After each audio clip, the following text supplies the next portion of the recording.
बंधुओं, इन बातों को जब तक आप अपने बच्चों को नहीं बताओगे, मैं भैया आपसे सत्य बात कह रहा हूं, आगे आने वाला समय बहुत बुरा आने वाला है।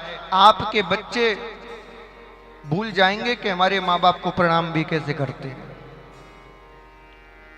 भूल जाएंगे कि वो मंदिर क्यों जाया जाता है, भूल जाएंगे वो तिलक लगाना। आप सोचिए, आज से 100-150 वर्ष पूर्व, 200 वर्ष पूर्व चोटी के पीछे लोगों ने अपने गले कटा दिए, लेकिन अपनी चोटी नहीं कटाई। आज मैं देखता हूं, अरे अन्यों को तो छोड़ दो, ब्राह्मणों के बालक अपने हाथों से चोटियों को काट देते हैं फैशन के दौर में। जब हिंदू और मुसलमानों का लड़ाई हुई, हिंदुओं ने बोले हमारी यदि चोटी आपने काट दी तो हम जी नहीं पाएंगे, चोटी से अच्छा है गर्दन काट दो, चोटी नहीं कटाएंगे। चोटी को बचाने के पीछे गर्दन कटवा दी, और तुम अपनी मर्जी से कटा कटा के आ रहे हो। थोड़ी बहुत तो शर्म करो, थोड़ा बहुत तो पूर्वजों से सीखो। अब चोटी की बात कर लो, चोटी क्यों रखते हैं?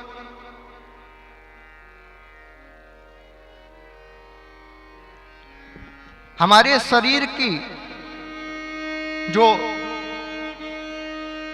सहस्त्रार्ध चक्र होता है वो एकदम बीच मस्तिष्क पर होता है। यहां आप हाथ लगा के देखो, सबसे कोमल जगह है ये वाली, सबसे कोमल, एकदम आपको पिलपिली सी लगेगी, सबसे कोमल जगह है।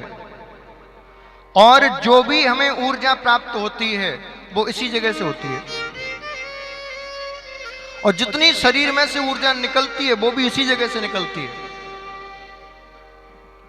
इसीलिए हमारे ऋषियों ने कहा, बोले यहां पर बड़ी चोटी रखा करो।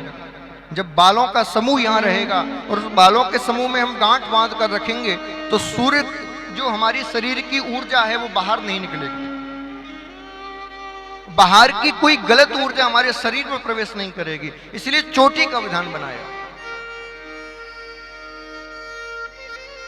शरीर की ऊर्जा को रोकने के लिए चोटी बनाई गई।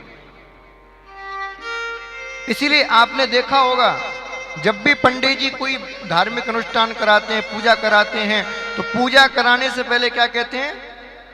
शिखा बंधन करो, अपनी चोटी को बांधो।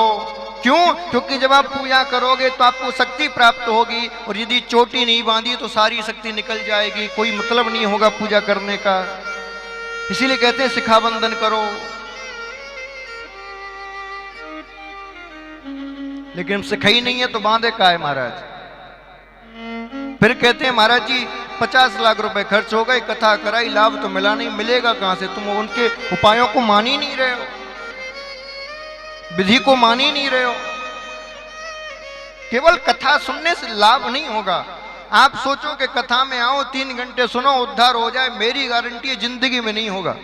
तुम एक नहीं 50 कथा सुन लो तो उद्धार नहीं होगा।